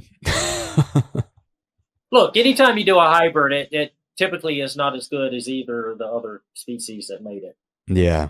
Yeah. No, there are instances, but usually there are morphs involved, and like, that changes color and pattern a lot. So I don't, yeah, I don't, I kind of have a tendency to like the natural species more than hybrids myself. yeah, me too, 100%. I was just curious, and there's always somebody that has the intrusive thought and then throws the two together, Oh yeah, I mean, dude, it's interesting. Do your thing. It's your collection. I don't care if anybody does it or whatever. It's just it hasn't been something that I've noticed that's been being pulled towards, in my herping days. Yeah. I find some of the natural hybrid species kind of interesting, like the salt marsh water snake hybrids down in the Everglades are quite interesting. Some of them can be really pretty. Mm. So yeah, it's there are themes, Do you get out and do a lot of herping? We like to. Well, my wife and I like to road cruise. We'll get pizza. We'll take a whole big basket of candy. Listen to a whole bunch of metal and '70s rock, and they just cruise the road. We'll drive out, to the middle of the state a lot and just, cruise roads that we know that are good for producing numbers and just have a hoot, Nice. Of course, I don't keep anything like that. I don't have any native stuff or anything, but for many years we had corn snakes that my wife would breed every year, and then we'd take the babies out where we got the parents and we release the babies. We did that for many years, but our female died a few seasons ago, so we haven't really and she had to be 25 years old. That snake, she was an adult when we got her. So, jeez, and she produced eggs up until the year she passed. Wow. Have you had any interactions with the Florida pythons? Yeah, here and there. Down at EMP, typically anytime we go down there, we'll see one leaving the park. We always usually see at least one leaving the park. Nice. They have a tendency to be more outside of the park in the agricultural area that I've noticed more so than inside of the park. So like once you get on that east entrance to EMP over there, like that whole agriculture area, those roads back there going through all of that stuff, that's where they typically seem to find the bulk of them. Interesting. So which makes sense because the agriculture is bringing the food source. And it's technically an unnatural environment, right? And then you have an invasive species in that area, so it kind of makes sense that they would gravitate towards that, like I'm sure a lot of animals are too. Did you read the report about the crocodile and silver legs? Hey, okay, let go of that fine. Somebody's out. No, remember how she was wrapped around the snake hook? Yeah. She just now let it go. Oh my gosh. Jeez. That's like 30 minutes. Yeah. So that's what you have to deal with if one grabs you. That's funny. I hear this whole time. I thought you like just put her away. That's hilarious. She just dropped the hook. Yeah, she just dropped the hook. So yeah, that's funny. Yeah, she's sitting there thinking like, all right, this thing's gonna die soon. I have to keep a bottle of like Jack Daniels or Beam or something because that's the only thing that will get them off. Yeah. If you do get latched on, just a little bit on your finger, just tap their nose with it, they'll let go immediately. Oh, okay. I should do that. I should keep some of those little like the alcoholic like shot bottles in my room or something. Yeah. No, they do get a little bit drunk. I've had to like literally douse one to get it to let go of me, and they do get a little bit drunk, so don't let that bother you. Drunk snakes. Yeah. Uh, They what they're funny, and the blackheads they're a trip, man. There's you something about them, like I said, it's just cool. so before she rudely interrupted, you were saying something about a crocodile. Yeah, what was I saying? Oh, yeah. So there's a report last year that the crocodile and sea turtle leg numbers have made a dramatic comeback simply because of the Burmese pythons taking out the raccoon population in those Oh, areas.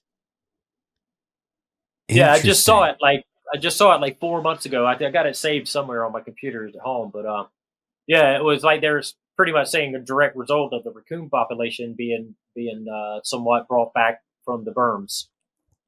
Wow. So the Yeah, berms are predating on the animals that are raiding the nests of the sea turtles and the crocodiles. exactly. Huh.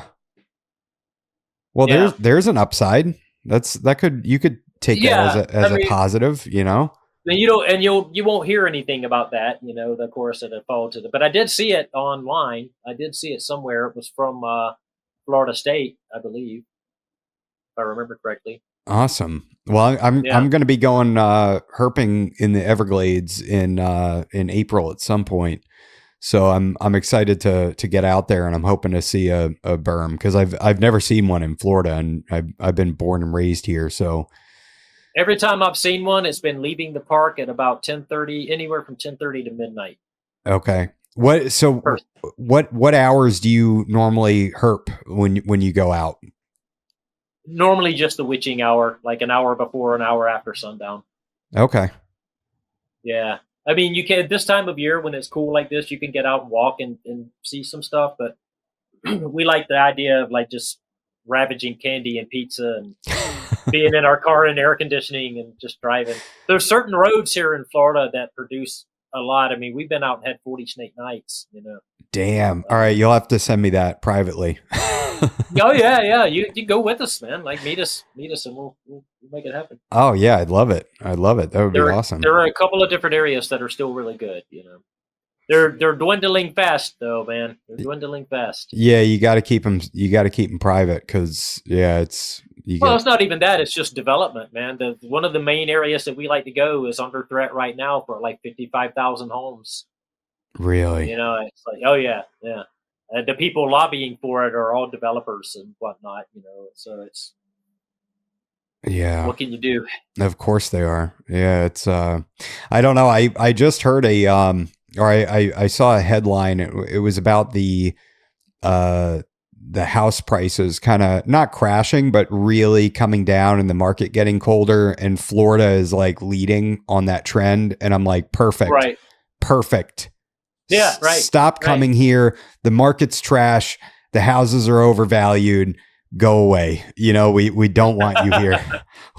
We're done. Yeah. Yeah. I know. It can be frustrating at times, especially down where we're at. We're in the chaos of South Florida, and it's like New York City or Jersey down here sometimes. So Oh yeah. Well, I mean, my commute went from 35 to 45 minutes to regularly 50 minutes to an hour and 15 minutes. see, unacceptable, man. That's like, yeah, It it got gets to the nuts. point where I had to change jobs because the commute was driving me so insane. And then on top of that, like over like if you go north and get into Jupiter and Port St. Lucie and all of these other kind of smaller places where it hasn't hit as hard, um, they do not have the road system to accommodate all this traffic. Yeah, And bro, trying to go east and west, man. I mean, trying to even get like a few miles can take 40 minutes. It's like it's I know. nuts between all of the amount of cars on the road and just nowhere to go. It's like ants. Yep. Like just I don't know. Well, yeah, and so the infrastructure across the board just isn't there. We don't have the roads that we need for this amount of people, and they just keep building.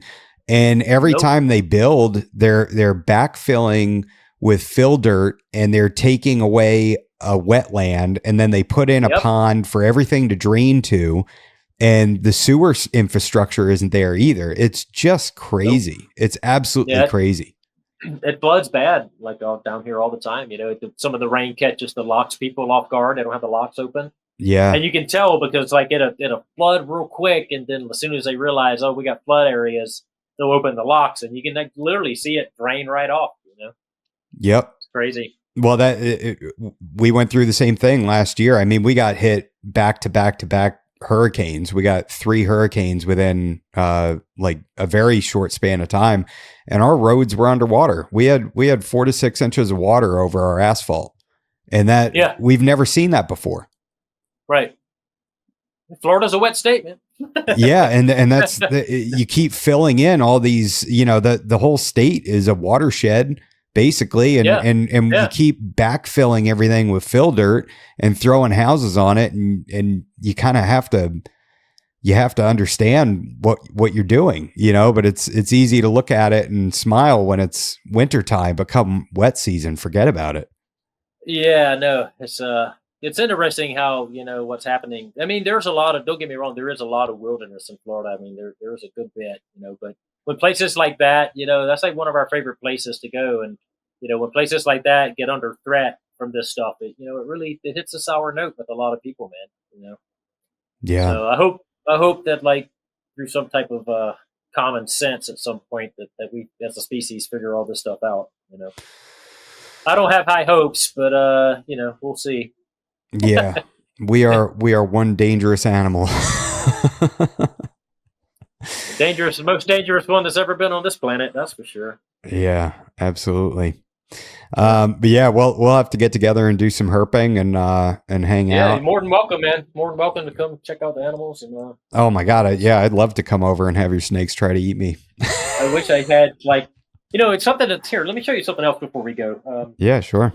People ask about, people say Westerns are black and white, right? You hear people say that all the time. And then I have guys ask me, well, what's the difference between an Xanthic and a Western, right?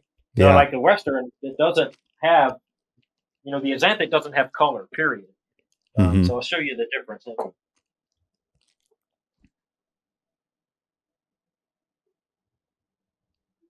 It's such an epic snake room. Yeah, it's small, but it works. Yeah, I mean, and that's awesome that they have 5 foot by 2.5 foot caging too. That's plenty of room for them to cruise and. Yeah, totally. Okay, so. Oh, wow! Can you see the difference? Oh my gosh!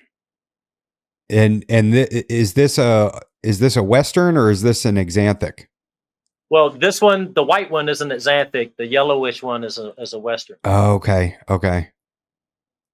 This Xanthic line has some different localities mixed into it, but it started, as far as I know, in that Western line from the Kimberleys that Dick Gergen had in his collection from the Perth Zoo. That's where I believe it started. Damn, those are nice. But yeah, you can see the difference between the two. Yeah, you can see that kind of yellow, kind of tan tint there. Now, by itself, if you're just looking at that, you might think, okay, that's a black and white animal. Yep. But the moment you put the Xanthic next to it, you really see.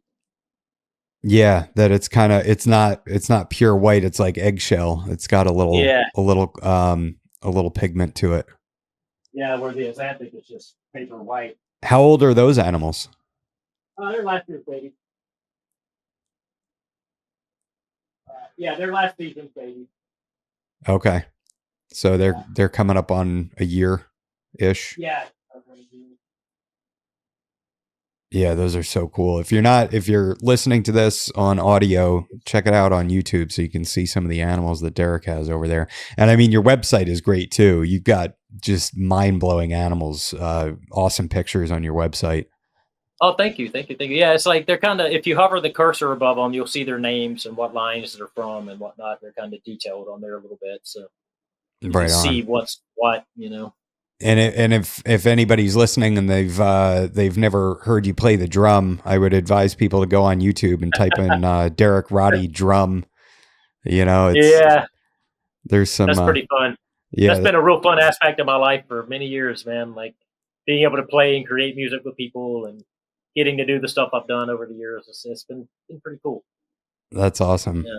Yeah, and I mean, just it's funny watching you on the podcast. You move a lot, and that's just got to be you as an individual, right? As a drummer, like you. Of course, yeah.